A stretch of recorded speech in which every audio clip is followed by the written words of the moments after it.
आजिर विषय हूँ स्वार्थ रहित कर्म। 1898 ख्रीष्टाब्द 20 मार्च कलिकता बागबजार 57 रामकांत बसु स्ट्रीट रे रामकृष्ण मिशन 42तम अधिवेशन रे स्वामी विवेकानंद निष्काम कर्म विषय रे वक्तृता। गीता जेबे प्रथम प्रचारित हैला सेतेबेले दुईटी संप्रदाय मध्यरे प्रबल मत विरोध चलुथिला। गोटे दल वैदिक जागयज्ञ पशुबली एवं एही प्रकार कर्म समूह को ही धर्म बोली मने करुथिले। आउ अन्य दल प्रचार करुथिले असंख्य अश्व और पशु हत्या करिबा धर्म बोली अभिहित होई पारे नाही। शेषोक्त दलर अधिकांश थिले सन्यासी एवं ज्ञानमार्गी। तांकर विश्वास सर्व प्रकार कर्म त्याग करी आत्मज्ञान लाभ करिबा ही मोक्षर एकमात्र पथ। गीताकार श्रीकृष्ण तांकर निष्काम कर्मर महत्वाणी प्रचार करी परस्पर विरोध एही दुई संप्रदायर विरुद्ध भावर अवसान कले। अनेकंकर धारणा जे गीता महाभारत जुगरे लेखा होई नाही, परवर्ती काल रे महाभारत रे संयोजित होईछि, किंतु यह ठीक नुहे। कारण महाभारतर प्रत्येक अंशरे गीतार विशेष बाणी गुड़िक परिलक्षित हुए एवं गीता जदि महाभारतर अंश बोली धरा न हुए ताहले महाभारतर अन्यान्य अंशरे जेउठी एही सबु बाणी वर्तमान ताहा मध्य समभाव रे विवेचित हेबा उचित। तेबे निष्काम कर्मर अर्थ कौन? आजिकाली बहु लोक याकू एही अर्थरे बुझंती जे कर्म एपरि भावरे करियाकू हेबो जहा द्वारा सुख किंबा दुख किछि हेले मन को स्पर्श करिबो नाही। एहार प्रकृत अर्थ जदि यह हुए ताहा हेले इतर प्राणी माने मध्य निष्काम कर्म करंती बोली कहिबाकू हेबो।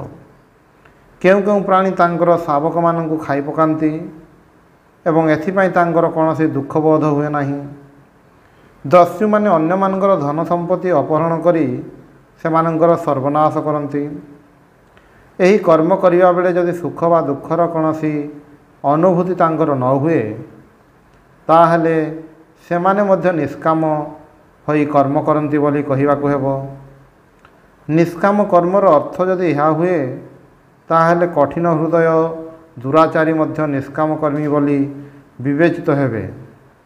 गोटे कांथर सुख किंबा दुखर कोनोसी अनुभूति नाही, गोटे प्रस्तर खंडर मध्य ताहा नाही, ता बोली से माने निष्काम कर्म करंती एहा आमे कहि पारिबु नाही।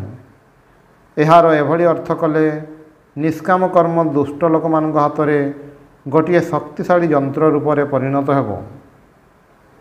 से माने दुष्कर्मरत रहिबे और कहिबे जे से माने निष्काम कर्म करुछंती। निष्काम कर्मर अर्थ जदि यह हुए ताहले गीता निसंदेह भाव में गोटे भयावह मतवाद प्रचार करिछि, किंतु एहार अर्थ ताहा नुहे। अधिकंतु गीतार प्रचार सहित संश्लिष्ट व्यक्ति मानकर जीवन आलोचना कले आमे देखिबु जे सेमानंगर जीवन अन्य धरणर थिला। अर्जुन युद्धरे भीष्म एवं द्रोण को बोध कले, किंतु संगे संगे से तांकर सकल स्वार्थ बुद्धि वासना और क्षुद्र अहंकार को मध्य संपूर्ण भाव में विसर्जन देदेले। गीता कर्मयोगर शिक्षा दिए। जगारूढ़ होई आम मानू कर्म करने को हेबो। एही जगयुक्त अवस्था आमर क्षुद्र अहंबोध रहे नाही। जगयुक्त होई कर्म कले मु एहा करुछि ताहा करुछि एही बोध रहिबो नाही। पाश्चात्यर लोक माने एहा हृदयंगम करि पारंती नाही।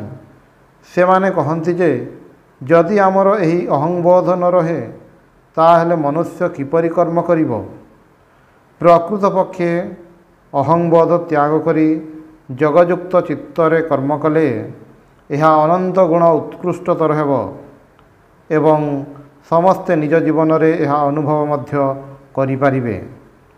आमे खाद्यर परिपाक क्रिया और अन्यान्य बहु कर्म अवचेतन भाव रे करू। पुणी अनेक कर्म ज्ञातसार रे एवं आहुरी अनेक कर्म क्षुद्र अहंबोध लोप हेतु जेपरी समाधिमग्न होई करू।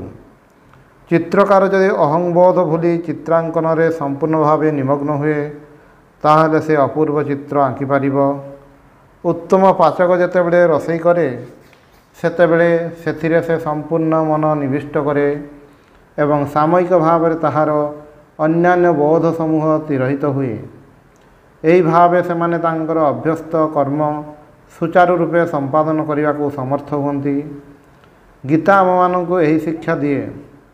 ଯେଉଁ ବ୍ୟକ୍ତି ଈଶ୍ୱରଙ୍କ ସହିତ ଏକାତ୍ମତା ଅନୁଭବ କରନ୍ତି ସେ ଯୋଗଯୁକ୍ତ ହୋଇ କର୍ମ କରନ୍ତି ଏବଂ ବ୍ୟକ୍ତିଗତ ସ୍ୱାର୍ଥ କେବେ ହେଲେ ଅନ୍ୱେଷଣ କରନ୍ତି ନାହିଁ। ଏଭଳି କର୍ମ ସମ୍ପାଦନ ଦ୍ୱାରା ଜଗତର ମଙ୍ଗଳ ହୁଏ। ଏହାଦ୍ୱାରା କୌଣସି ଅମଙ୍ଗଳ ହୋଇପାରେ ନାହିଁ। ଯେଉଁମାନେ ଏହି ଭାବରେ କର୍ମ କରନ୍ତି ସେମାନେ ନିଜ ସ୍ୱାର୍ଥ ପାଇଁ କିଛି କରନ୍ତି ନାହିଁ। ପ୍ରତ୍ୟେକ କର୍ମର ଫଳ ଶୁଭ ଅଶୁଭ ମିଶ୍ରିତ। ଏପରି କୌଣସି ଶୁଭ କର୍ମ ନାହିଁ ଯେଉଁଥିରେ ଅଶୁଭର କୌଣସି ସ୍ପର୍ଶ ନାହିଁ। ଅଗ୍ନିର ଚାରିଆଡ଼େ ଯେପରି ଧୂଆଁ ଥାଏ ସେହିପରି କର୍ମ ସହିତ କିଛି ଅଶୁଭ ସର୍ବଦା ଥାଏ। ଆମେ ଏପରି କର୍ମରେ ନିଯୁକ୍ତ ରହିବା ଉଚିତ ଯାହାଦ୍ୱାରା ଅଧିକ ପରିମାଣରେ ଶୁଭ ଏବଂ ଅଳ୍ପ ପରିମାଣରେ ଅଶୁଭ ହେବ। ଭୀଷ୍ମ ଦ୍ରୋଣଙ୍କୁ ଅର୍ଜୁନ ବଧ କରିଥିଲେ କାରଣ ଅନ୍ୟଥା ସେ ଦୁର୍ଯ୍ୟୋଧନକୁ ପରାଭୂତ କରିପାରିନଥାନ୍ତେ ଓ ଫଳରେ ଅଶୁଭ ଶକ୍ତି ଶୁଭ ଶକ୍ତି ଉପରେ ପ୍ରାଧାନ୍ୟ ଲାଭ କରିଥାନ୍ତା ଏବଂ ଦେଶରେ ମହାବିପର୍ଯ୍ୟୟ ଘଟିଥାନ୍ତା। ଦଳେ ଗର୍ବିତ ଅସତ୍ ନୃପତି ବଳପୂର୍ବକ ଦେଶର ଶାସନଭାର ଅଧିକାର କରିଥାନ୍ତେ ଏବଂ ପ୍ରଜାମାନଙ୍କର ଚରମ ଦୁର୍ଦ୍ଦଶା ହୋଇଥାନ୍ତା।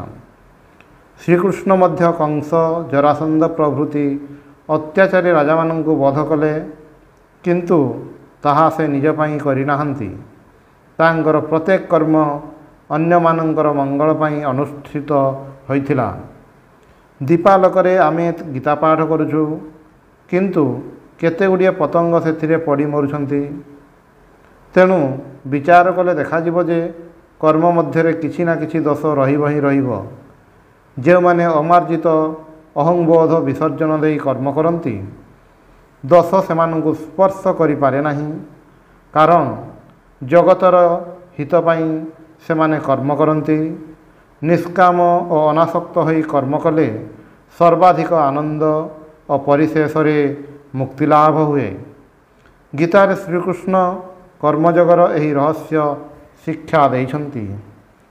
ଓಂ ଶାନ୍ତି ଶାନ୍ତି ଶାନ୍ତି ହରି ଓಂ ତତ୍ସତ୍।